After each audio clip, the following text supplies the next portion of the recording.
حضرت عمر 27 رجب کا روزہ توڑوایا کرتے تھے، مجھے نہیں پتا، لیکن 27 رجب کا روزہ ثابت نہیں ہے، بدعت ہے. اور یہ 27 رجب جو ہے کوئی شب معراج نہیں ہے.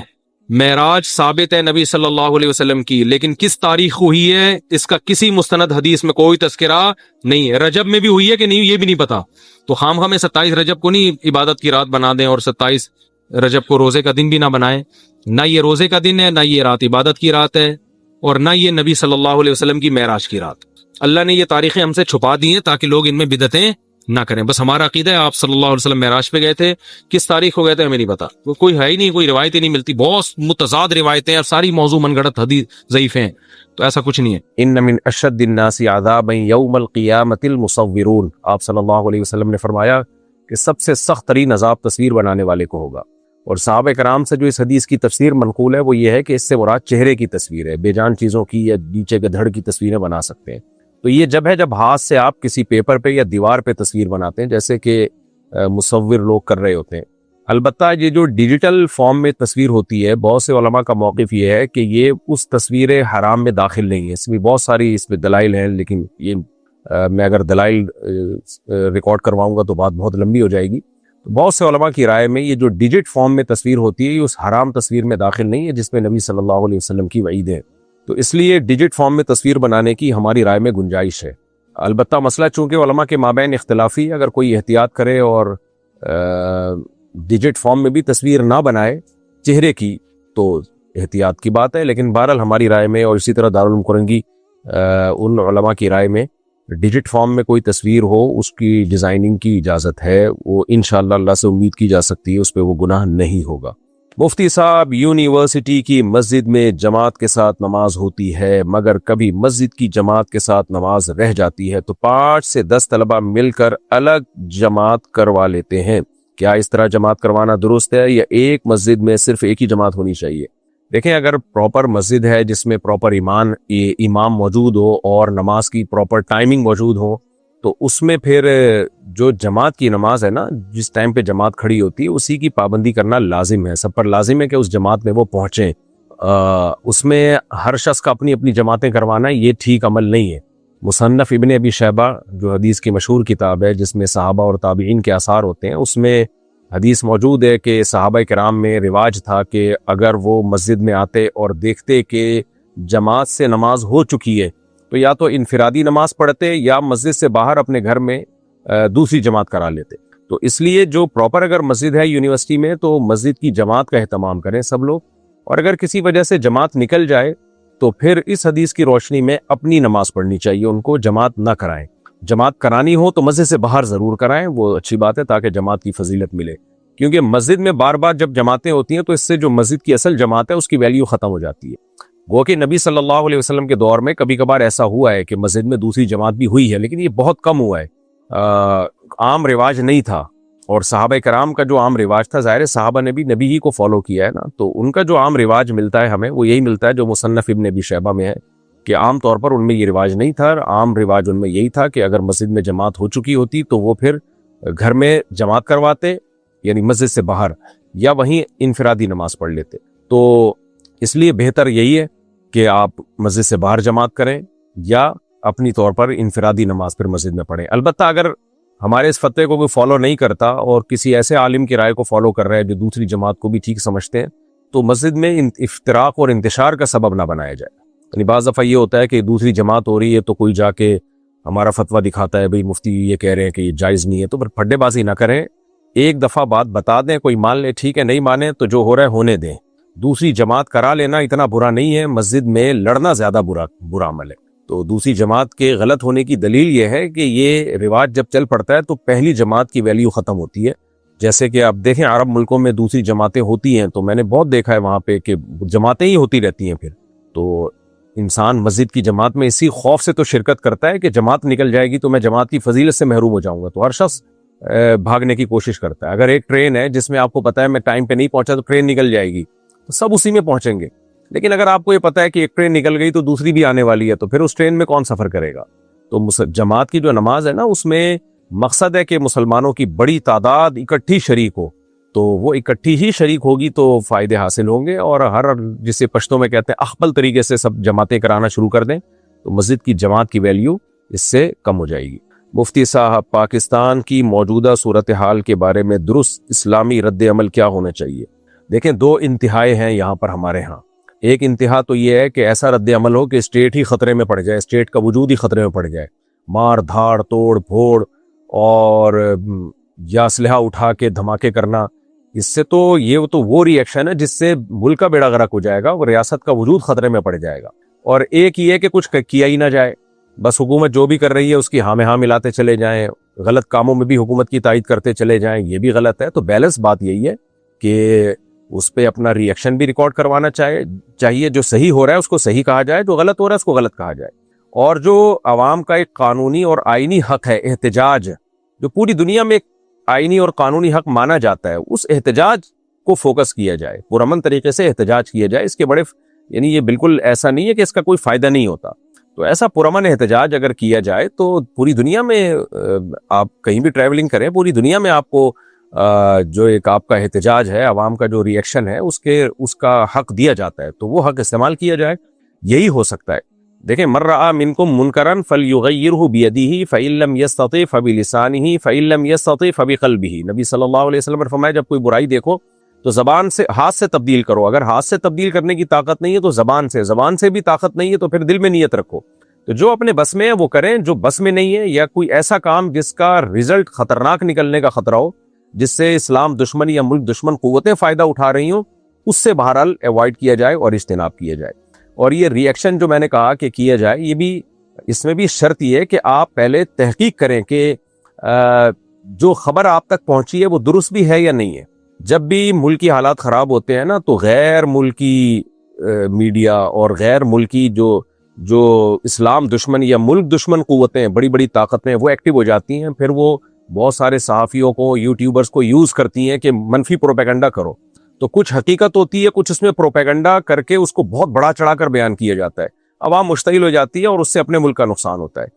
تو احتجاج ضرور کریں، لیکن پہلے تحقیق کر لیں کہ جو خبر آپ تک پہنچی ہے وہ درست بھی ہے یا نہیں ہے، وہ مستند بھی ہے یا نہیں ہے۔ صرف ایسا نہیں ہے کہ سوشل میڈیا نے آپ کو ایک کھلواڑ بنا لیا ہے اور آپ کو یرغمال بنا کے آپ کو استعمال کر رہا ہے وہ، تو سوشل میڈیا کے ہاتھوں غلام نہ بنے، ریسرچ کرنا، تحقیق کرنا سیکھیں، تحقیق کرنے کے بعد پھر کوئی اسٹیٹمنٹ دیں اور پھر جو ری ایکشن ہے وہ بھی کریں، جو وہ والا ری ایکشن جو آپ کا آئینی اور قانونی حق ہے، اس سے آگے نکلنے کی کوشش نہ کریں۔ ہمارے بس میں یہی ہے، ہم یہی کر سکتے ہیں، اس سے زیادہ کہ ہم مکلف نہیں ہیں، کریں گے تو الٹا نقصان ہوگا اس کا۔ اس دور میں جب ہم اللہ، اسلام اور توحید کے خلاف باتیں سنتے رہتے ہیں تو ہم کس طرح توحید پر ثابت قدم رہ سکتے ہیں اور اللہ کے ساتھ محبت کا تعلق کیسے مضبوط رکھ سکتے ہیں؟ دیکھیں، ایک دفعہ تحقیق کرنے کے بعد اسلام پہ ڈٹ جانا چاہیے۔ قرآن مجید میں اللہ تعالیٰ فرماتے ہیں ان الذین قالوا ربنا اللہ ثم استقاموا، جنہوں نے ایک دفعہ کہہ دیا کہ اللہ ہمارا رب ہے، پھر اس پہ ڈٹ گئے، تتنزل علیہم الملائکہ، تو ان کے دل پہ فرشتے نازل ہوتے ہیں جو ان کو تسلیاں دیتے ہیں، موٹیویٹ کرتے ہیں، تو اللہ کی طرف سے بھی پھر موٹیویشن ملتی ہے۔ مسئلہ جب خراب ہوتا ہے جب آپ اللہ کو ایک دفعہ مانیں پھر اس پہ ڈٹتے نہیں ہیں، آپ کنفیوژن کا شکار رہتے ہیں۔ تو اگر اسلام کی حقانیت کے بارے میں کوئی ویلڈ پوائنٹ ہے کسی کے دل میں، یعنی اس کو لگتا ہے کہ ویلڈ ہے، کوئی اعتراض ہے، تو وہ علماء سے پوچھے، اور جب ایک دفعہ وہ کلیئر ہو جائے نا تو پھر کسی وسوسے کا شکار نہ ہو، پھر بولے بھائی رضیت باللہ ربا وبالاسلام دینا وبمحمد صلی اللہ علیہ وسلم نبیہ، کہ میں اللہ پر راضی ہوں کہ وہ میرا رب ہے، میں اسلام پہ راضی ہوں کہ وہ میرا دین ہے، میں نبی اس پہ راضی ہوں کہ وہ میرے نبی ہیں۔ تو نبی صلی اللہ علیہ وسلم کی صحیح حدیث ہے، آپ نے فرمایا جس نے جو اللہ پہ اس طرح سے راضی ہو گیا نا، ذاق طعم الایمان، وہ اسلام کی مٹھاس کو چکھے گا، اس کو اسلام میں مزہ آئے گا۔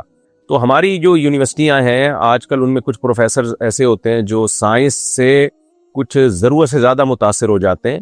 سائنس کی بنیاد تو مسلمان سائنسدانوں نے ڈالی ہے، اسلام نے ڈالی ہے، تو جو سائنسی ترقیاں ہوئی ہیں، لیکن ہمارے ہاں کچھ مادہ پرست لوگ اتنا زیادہ آگے نکل جاتے ہیں کہ وہ سمجھتے ہیں کہ یہ مذہب کی جب تک مخالفت نہیں ہوگی تو ہمیں کوئی پڑھا لکھا نہیں سمجھے گا۔ تو یونیورسٹیوں میں ایسے پروفیسرز بہت بڑھتے چلے جا رہے ہیں، پھر وہ طلبہ کے ذہن خراب کرتے ہیں، کبھی ایتھیزم کو پروموٹ کرتے ہیں، کبھی مذہب کے خلاف باتیں شروع کر دیتے ہیں۔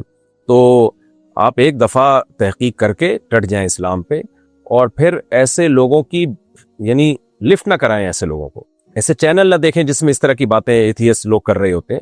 تو کیونکہ انسان جب کسی کی باتیں سنتا ہے نا تو اس سے متاثر ہو یا نہ ہو، وسوسے ضرور پیدا ہونے لگتے ہیں۔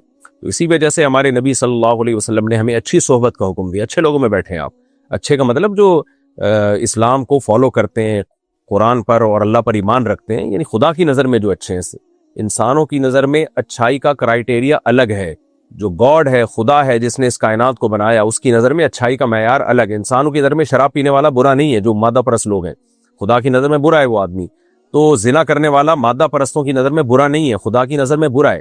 تو جب آپ ایک دفعہ اسلام پر ایک دفعہ آپ کو جو اشکالات تھے ان کے جوابات مل گئے, تو پھر ان لوگوں کو سننا چھوڑ دیں. ہاں, کلاس کے دوران اگر کوئی پروفیسر ایسا کرتا ہے وہ تو آپ مجبور ہیں, لیکن یوٹیوب پہ جا کے سننا تو اس سے کیا ہوتا ہے, یا ایسے لوگوں کے ساتھ اٹھنا بیٹھنا, اس سے وسوسے پیدا ہوتے ہیں, دل میں اطمینان ختم ہوتا ہے. تو کیوں ایسے لوگوں کو سنا جائے اور ایسے لوگوں کی صحبت اختیار کی جائے جس سے آپ کے دل میں وسوسے پیدا ہو رہے ہیں. نقصان کیا ہوگا کہ عبادت کا لطف اور مزہ آپ کا خراب ہو جائے گا. تو اس لیے ایک دفعہ اسلام پہ ڈٹ جائے تو پھر, اور دیکھیں آپ نے 3 باتیں کی نا, اسلام, توحید. تو توحید تو نیچر ہے انسان کی. ہونا تو یہ چاہیے کہ شرک سے انسان کو طبعی طور پہ نفرت ہو. قرآن کہتا ہے نا کہ ضرب اللہ مثلا رجلا فیہ شرکاء متشاکسون ورجلا سلما لرجل هل یستویان مثلا. بتاؤ ایک آقا ہو وہ زیادہ خوشی میں ہوگا یا جس غلام کے بہت سارے آقا ہوں؟ تو مشرک کے تو بہت سارے خدا ہوتے ہیں, وہ تو بیچارہ ویسے ہی ڈپریشن میں رہتا ہے. تو اس لیے توحید پرستی تو ویسے ہی ایک سکون کا ذریعہ ہے. بھائی ایک ہی ہے ہمارا رب, بس اس کے علاوہ کوئی بھی نہیں ہے, سب محتاج ہیں باقی سب. یہ تو ایسا دین فطرت ہے اسلام جس نے ہمیں توحید سکھائی ہے, اس میں تو وسوسے آنا بنتا ہی نہیں ہے. لیکن بہرحال شیطان اپنا کام کرتا ہے, وسوسے ڈالتا ہے. تو ان لوگوں کے ساتھ مت بیٹھیں جن کے ساتھ بیٹھنے سے آپ کے دل میں وسوسے پیدا ہوتے ہیں. زیادہ سوچنے پر کیسے قابو پایا جا سکتا ہے؟ اوور تھنکنگ کا جو مرض ہے آج کل وہ کامن ہے, اور حقیقت یہ ہے کہ بعض دفعہ میں بھی اس کا شکار ہو جاتا ہوں. اور میں جب شکار ہوتا ہوں تو میری نیند اڑتی ہے اور میں پھر ڈیپ میں جا کے غور کرتا ہوں کہ یہ کیوں ہو رہا ہے. تو اس کے پیچھے سوشل میڈیا. آپ جب میڈیا کو زیادہ دیکھتے ہیں, ٹک ٹاک پہ یا کوئی بھی, چاہے کام کی ویڈیوز ہی کیوں نہ ہو, لیکن جب زیادہ وہ کرتے ہیں نا تو پھر میڈیا آپ سے کھیلنا شروع کر دیتا ہے. وہ آپ کو ایک فیک دنیا ہوتی ہے جس نے ویڈیو بنا کے ڈالی ہے, اس کے خیالات سے آپ متاثر ہونا شروع ہو جاتے ہیں اور پھر آپ کا دماغ چلنا شروع ہو جاتا ہے. تو اس کا حل یہ ہے کہ میڈیا پہ جو آپ دیکھتے ہیں نا, جو کچھ دیکھ رہے ہیں آپ یوٹیوب پہ, فیس بک پہ, ٹک ٹاک, انسٹاگرام پہ, اس کو محدود کر دیں. تو میرے ساتھ جب ایسا ہوتا ہے میں موبائل بند کر کے رکھ دیتا ہوں کہ جاؤ, دیکھنا ہی نہیں ہے. بس کوئی واٹس ایپ دیکھتا ہوں, 5-6 گھنٹے کے بعد کوئی کسی جاننے والے کی کوئی ضروری کال تو نہیں آئی ہوئی, کال بیک کر لیتا ہوں, نہیں تو بس بند کر کے رکھا اپنے کام سے کام. تو ایک آدھ دن میں آدمی فٹ فاٹ ہو جاتا ہے, ٹھیک ٹھاک ہو جاتا ہے. تو یہ سب کے ساتھ ہے. تو سب سے بڑی وجہ اس کی ہے کہ میڈیا کا غیر ضروری استعمال.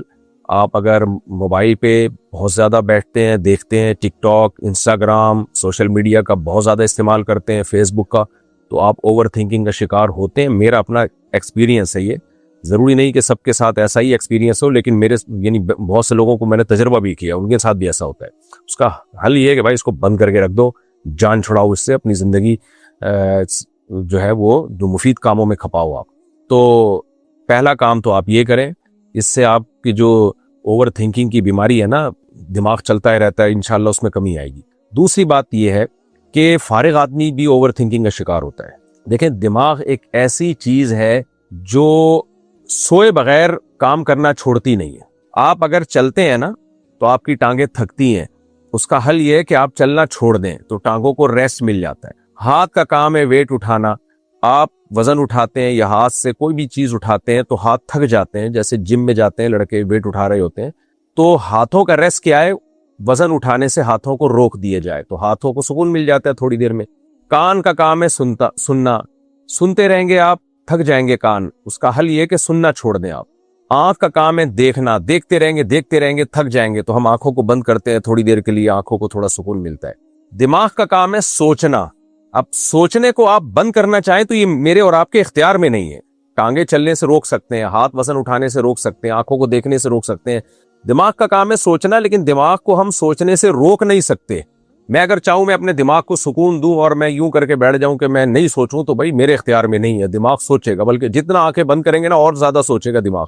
تبھی بہت سے لوگوں کو لائٹ بند کر کے نیند اور اڑ جاتی ہے. وہ کہتے ہیں ہم جب اندھیرا ہوتا ہے تو اور زیادہ سوچنا شروع کر دیتے ہیں. وہ کہتے ہیں شور شرابے میں ہم سو جائیں گے, اور جو ہے وہ اندھیرا کر کے خاموشی میں ان کو نیند نہیں آتی. وہ کہتے ہیں اور دماغ سوچتا ہے. تو دماغ کے لیے سوچنے کا بند کر دینا جو یہ میرے اور آپ کے اختیار میں نہیں ہے. تبھی قرآن نے کہا ہے وَجَعَلْنَا نَوْمَكُمْ سُبَاتًا. یہ اللہ کی رحمت ہے کہ ہم لائٹ بند کر کے لیٹتے ہیں تو اللہ ہمارے دماغ کا اس دنیا سے کنیکشن کاٹ دیتا ہے اور دماغ سوچنا بند کر دیتا ہے, گہری نیند میں چلا جاتا ہے. تو اس لیے قرآن نے نیند کو اللہ کی نعمتوں میں سے ایک بہت بڑی نعمت قرار دیا ہے کہ یہ میں کرتا ہوں, یہ تمہارے اختیار میں نہیں ہے. تو میں نے ڈاکٹروں سے یہ بات بھی سنی ہے کہ نیند کی گولیاں آپ کو سلاتی نہیں ہے, نیند کی گولیاں صرف آپ کو ریلیکس کرتی ہیں, سوتا انسان اپنی طاقت سے ہی ہے. تو اس لیے اس کو کہا جاتا ہے کہ نیند کی گولی سلا رہی ہے, اس سونے کا ذریعہ بنتی ہے. براہ راست کوئی چیز ہمیں سلا نہیں سکتی ہے, یہ بہت مشکل ہے. یہ اللہ کی ایک قدرت ہے, اللہ کی ایک نعمت ہے کہ ہمارے دماغ کا کنیکشن اس دنیا سے کٹ جاتا ہے اور کٹنے کی وجہ سے دماغ سوچنا بند کر دیتا ہے.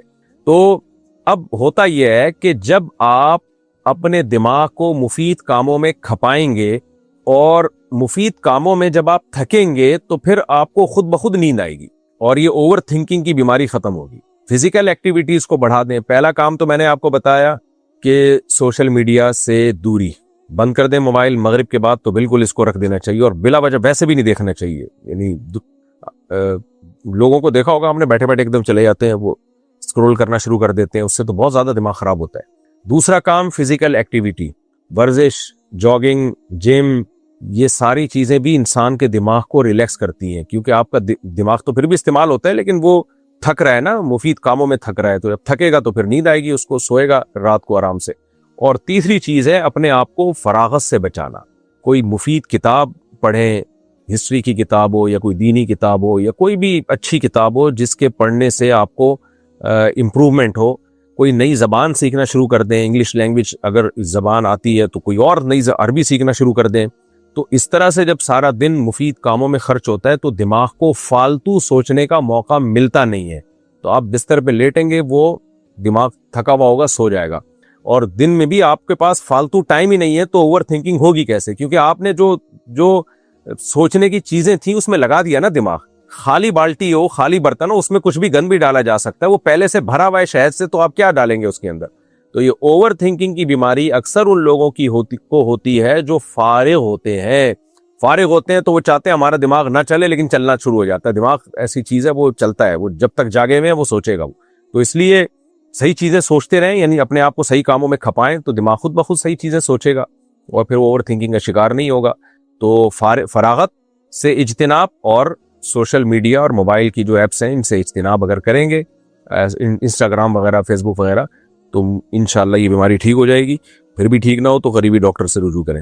لیکن آج کل ڈاکٹر بھی اوور تھنکنگ کا شکار ہوتے ہیں. آپ ڈاکٹر کے پاس جائیں گے کہ مجھے یہ مسئلہ ہے, میں بہت زیادہ سوچتا ہوں, تو ڈاکٹر کہے گا میں بھی یہ سوچ رہا تھا, اب تک کوئی پیشنٹ کیوں نہیں آیا. تو بہرحال علاج ہوتا ہے ڈاکٹروں کے پاس بھی اس کا, لیکن میں نے تو آپ کو ایک کامن جنرل ایک بات بتائی ہے. جیسے بخار کا ایک کامن علاج ہے 2 گولی پیناڈول کی کھا لیں, تو میں نے آپ کو ایک کامن علاج بتایا ہے. پھر بھی آرام نہ ہو تو پھر سائیکیٹرسٹ کو دکھائیں, انشاءاللہ فائدہ ہوگا. لیکن اس جو میں نے آپ کو ٹپس بتائی ہیں 99.9% انشاءاللہ اس سے آپ کو فائدہ ہو جائے گا اگر آپ اس پر عمل کریں. ایک شخص نے مجھ سے یہ سوال کیا جس کا میں جواب نہ دے سکا. اس کا کہنا تھا کہ کوئی شخص یہ کیسے جان سکتا ہے کہ اس کا دین سچا ہے جبکہ اس نے تمام مذاہب کو تجربے میں نہیں لایا. جبکہ یہ تمام مذاہب کو تجربے میں نہیں لایا, کیونکہ دنیا میں ہر شخص یہی کہتا ہے کہ اس کا مذہب سچا ہے. پھر وہ بغیر پڑھے یہ کیسے کہہ سکتا ہے کہ دوسرے مذاہب سچے نہیں. دیکھیں یہ کوئی دلیل نہیں ہوتی کہ ہر شخص یہ کہتا ہے میرا مذہب سچا ہے. جج کے پاس جب کوئی کیس آتا ہے, جو مدعی ہے وہ کہتا ہے اس نے چوری کی ہے اور یہ جھوٹا ہے, تو جس پہ الزام ہوتا ہے وہ کہتا ہے نہیں میں نے چوری نہیں کی, یہ جھوٹا ہے. اب جج کہ تم دونوں ایک دوسرے کو کہہ رہے ہو جھوٹے ہو, تو لہذا جاؤ نکلو یہاں سے.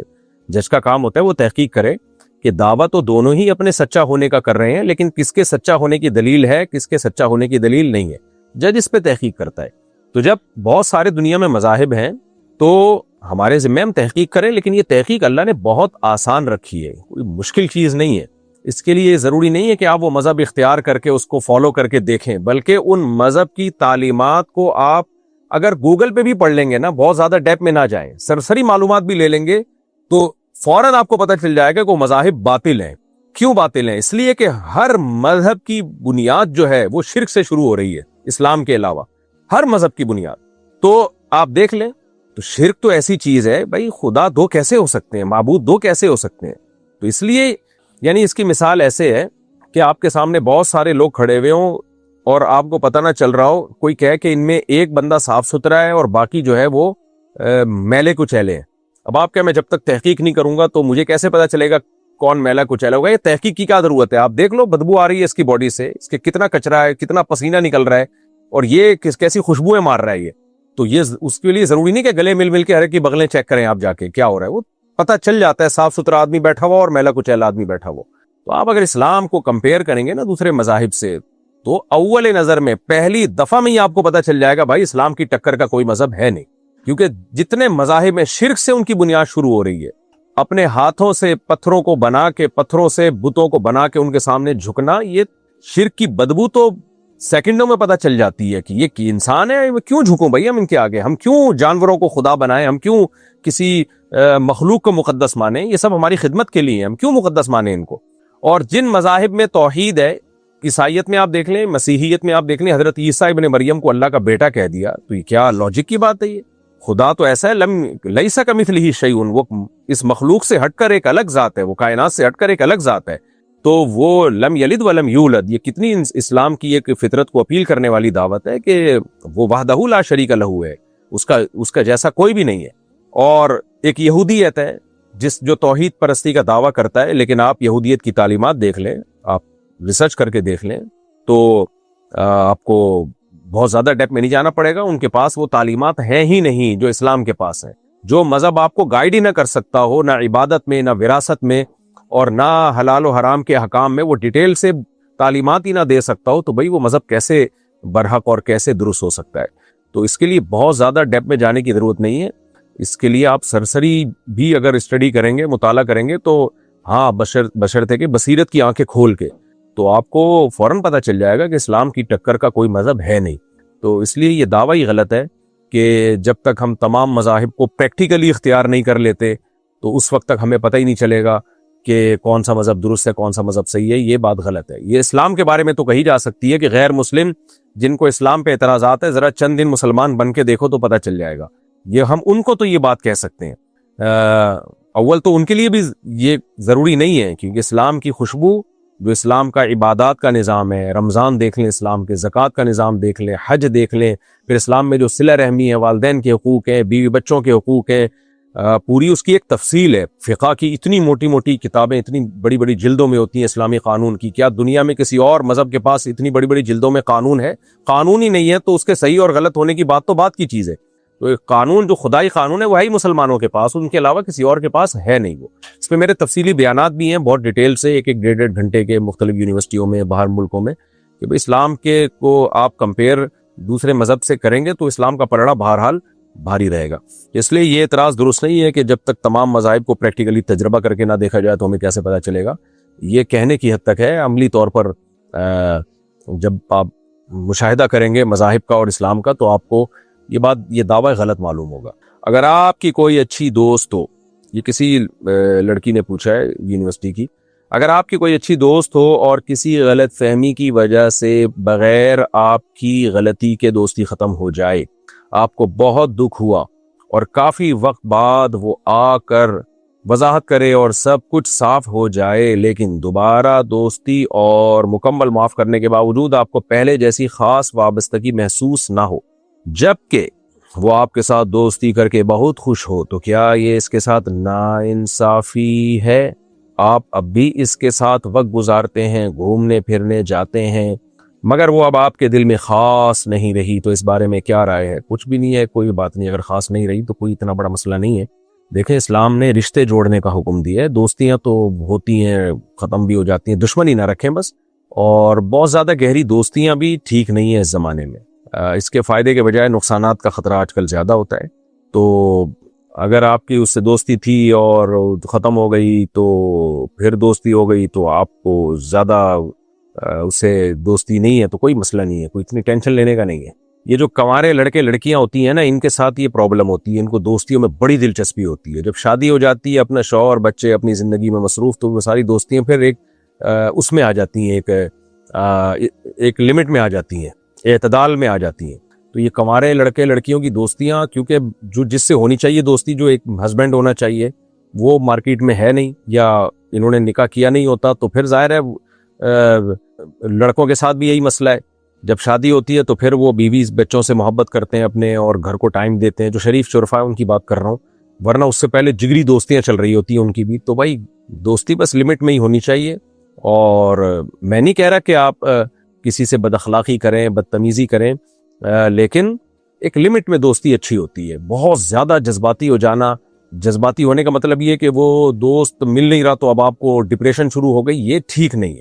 ہاں وفادار دوستی ہو کہ اس کو جب ضرورت پڑے تو آپ اس کے لیے قربانی دیں, اور آپ کو جب ضرورت پڑے تو وہ آپ کے لیے قربانی دے, یہاں تک تو ٹھیک ہے. لیکن جو اتنا جذباتی تعلق ہے نا, یہ ٹھیک نہیں ہے. اس کے سائیڈ ایفیکٹ زیادہ ہیں, اس سے ڈپریشن بڑھتی ہے. تو اتنی گہری دوستیاں کہ وہ روٹھ گیا تو اب آپ دل پہ لے گئے اور آپ کی راتوں کی نیندیں اڑ گئیں, اس سے اوائڈ کرنا چاہیے.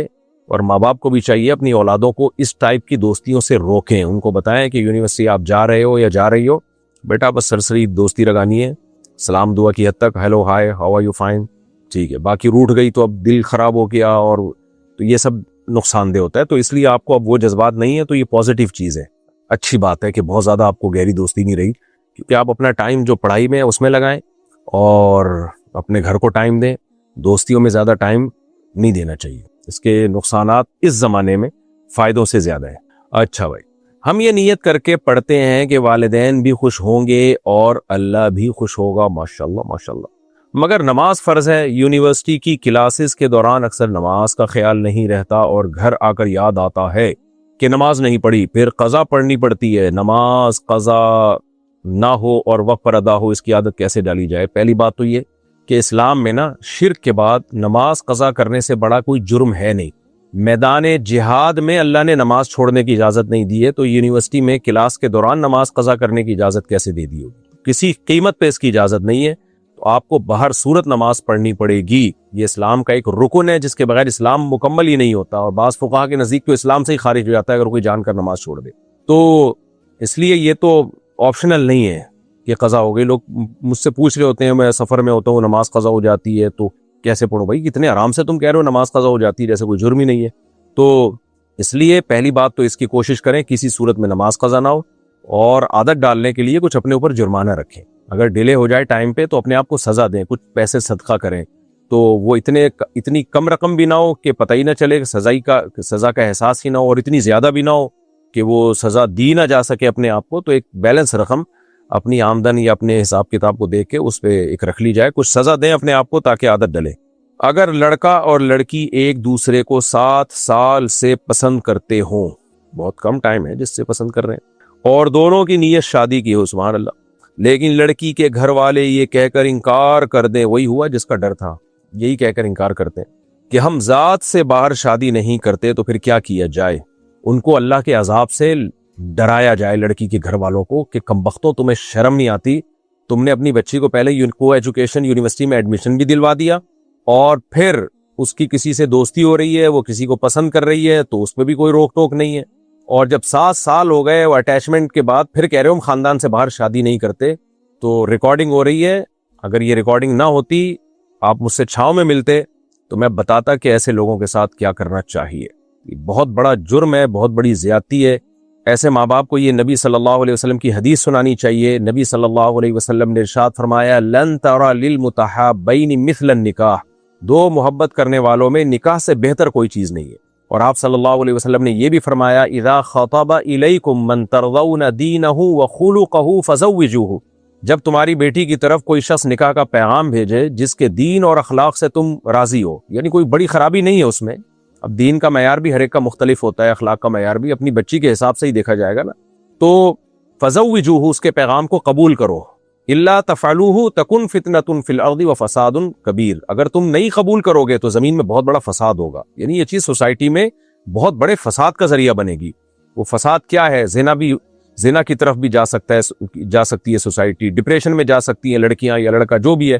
تو نبی نے یہ نہیں فرمایا کہ جب تمہاری طرف کوئی ایسا شخص پیغام بھیجے تو تمہارے خاندان کا ہو, خاندان کی قید نہیں لگائی. آپ نے فرمایا کہ اسٹینڈرڈ کا ہونا چاہیے اخلاق اور دین میں, یہ نہیں فرمایا کہ وہ خاندان کا ہو یا خاندان سے باہر کا ہو. تو یہ پخ لگا دینا کہ خاندان میں ہی شادی کرنی ہے, بہت بڑا ظلم ہے یہ. اور پھر لڑکی ایک 7 سال کی اٹیچمنٹ تو بہرحال غلط ہے, 7 سال سے کسی لڑکے کے ساتھ اٹیچمنٹ میں رہنا اور یا پسند کرنا, یہ چیزیں غلط ہیں, ناجائز ہیں, اللہ کی حدود کو توڑنے والی بات ہے. لیکن ایک کام جب ہو گیا تو محبت جو ہے وہ اس کا تو حل یہ ہے کہ اس میں نکاح پہ اس کو تبدیل کیا جائے تاکہ وہ ناجائز محبت حلال اور جائز محبت میں تبدیل ہو جائے. تو ماں باپ کو میں نصیحت ہی کر سکتا ہوں, اور میں کیا کہوں گا, اللہ تعالیٰ ہدایت دے. ماں باپ بھی یہ چاہتے ہیں کہ ہم دین اتنا چلیں جو ہماری مرضی کا ہو. یعنی جب بچے ماں باپ کے حقوق ادا نہیں کرتے نا تو ان کو بتاتے ہیں کہ ماں باپ کا کتنا بڑا حق ہے. بالکل بتانا چاہیے, بہت بڑا حق ہے ماں باپ کا, لیکن ماں باپ کی کیا ذمہ داری ہے؟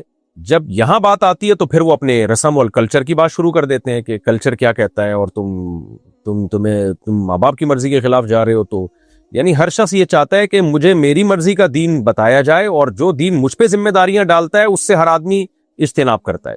تو نہ ماں باپ بچی پر زبردستی کر سکتے ہیں نکاح کے معاملے میں, نہ لڑکے پہ زبردستی کر سکتے ہیں.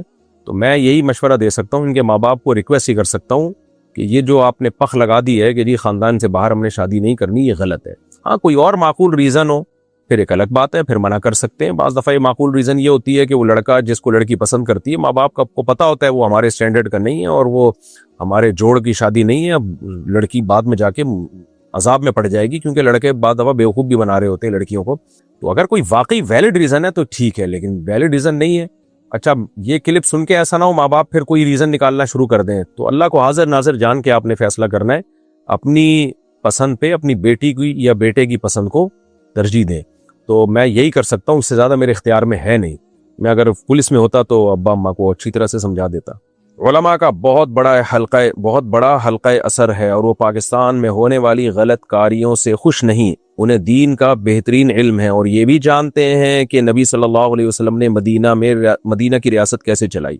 تو پھر اتنی بڑی حمایت کے باوجود علماء سیاست اور نظام حکومت میں حصہ لے کر ملک کو دین کے مطابق کیوں نہیں چلاتے؟ دیکھیں علماء کی دو قسمیں, علماء سو بھی ہیں, علماء حق بھی ہیں. جو علماء سو ہیں وہ تو ہمیشہ سے بس ان کو تو بس کچھ اپنے فیور چاہیے حکومت سے, جب فیور مل جائے تو وہ حکومت کی کو پروموٹ کرنا شروع کر دیتے ہیں, فیور نہ ملے تو مخالفت شروع کر دیتے ہیں. اور جو علماء حق ہیں ان کی وہ اپنی ذمہ داریاں پوری کرتے ہیں, لیکن یہ ضروری نہیں ہے کہ جو بھی اپنی ذمہ داری پوری کر رہا ہے تو وہ میڈیا پہ اس ذمہ داری کو ڈالے بھی. تو جو اہل حق علماء ہیں وہ اپنی ذمہ داریوں سے غافل نہیں ہیں, غلط کاموں میں حکومتوں کو ٹوکتے بھی ہیں. البتہ ٹوکنے کے مختلف طریقے ہوتے ہیں. کچھ لوگ ممبر پہ ٹوکتے ہیں, وہ اس کو ٹھیک سمجھتے ہیں. کچھ ایسے ہوتے ہیں جو کہتے ہیں ہم نے ممبر و محراب پہ نہیں, میڈیا پہ نہیں, بلکہ فیس سامنے ان کی غلطیوں کو ان کے سامنے ہائی لائٹ کرنا ہے تاکہ اصلاح ہو. تو دونوں طریقے جو جس کو سوٹیبل طریقہ لگے وہ اختیار کر کے علماء یہ کام کرتے ہیں. باقی آپ ضروری نہیں کہ جو کام کریں اس کا رزلٹ بھی دنیا میں نکلے لازمی. ایسے تو دنیا سے فساد 100% ہی ختم ہو جائے نا, لیکن نہیں ہوتا ختم. دنیا میں عدل اور ظلم دونوں ساتھ ساتھ چلتے رہیں گے, پھر حقیقی فیصلہ اللہ کرے گا آخرت میں.